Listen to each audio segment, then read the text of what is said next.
8 years ago, in a matter of a few months, NATO bombs transformed Libya from one of the richest states in Africa to a playground for warlords, the world's biggest slave market, the capital of human trafficking.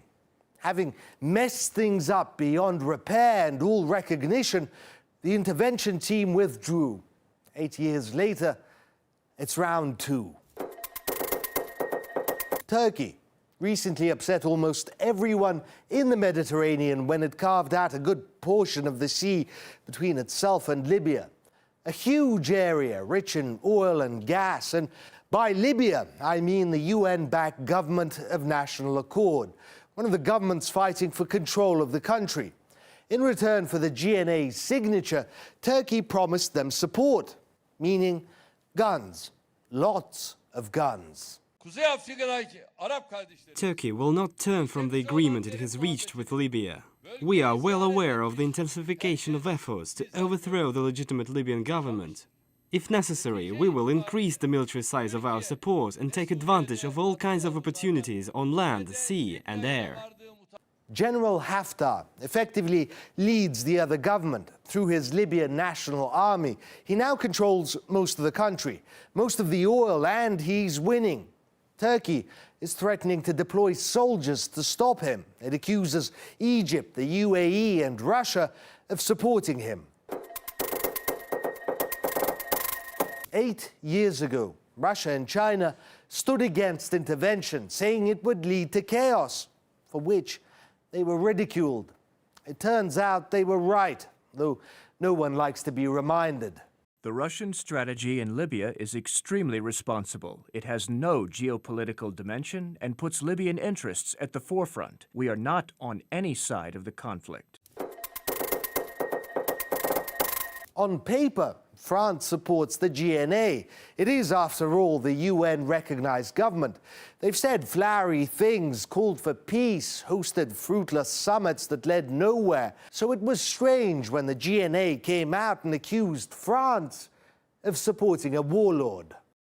We are surprised that France does not support our government that is democratic, but supports a dictator. A few months after those words, French weapons were seen in the hands of Haftar's forces, advanced weapons. Things have become very serious, serious enough to jolt an old-school interventionist into action. 8 years ago, the United States led the mob that bombed Libya into oblivion. They cheered and literally laughed when Gaddafi was tortured to death by rebels. Yes, we came, we saw, he died. The laughter stopped when the same rebels that Hillary helped murdered the American ambassador. Now they're concerned, more so than they've been for years. What changed? Countless thousands have been butchered in the years since the intervention. Why speak out now? Concerned about Libya, external military intervention threatens prospects for peace. United States deplores attacks on innocent civilians and calls on all sides to refrain from escalation. Only a political settlement will resolve the conflict. Oh, does it? Military intervention threatened peace. Sad irony aside, we're getting closer to the whole point of this proxy free-for-all. As usual, it was Trump that said what everyone was thinking. The president recognized Field Marshal Haftar's significant role in fighting terrorism and securing Libya's oil resources, and the two discussed a shared vision for Libya's transition to a stable, democratic political system.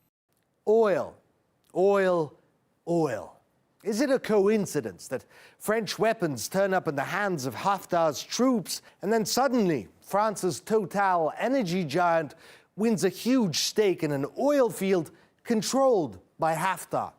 Italian Eni was pumping almost 400,000 barrels of oil a day from Libya as of last year, a country locked in a bloody civil war, and they're making millions.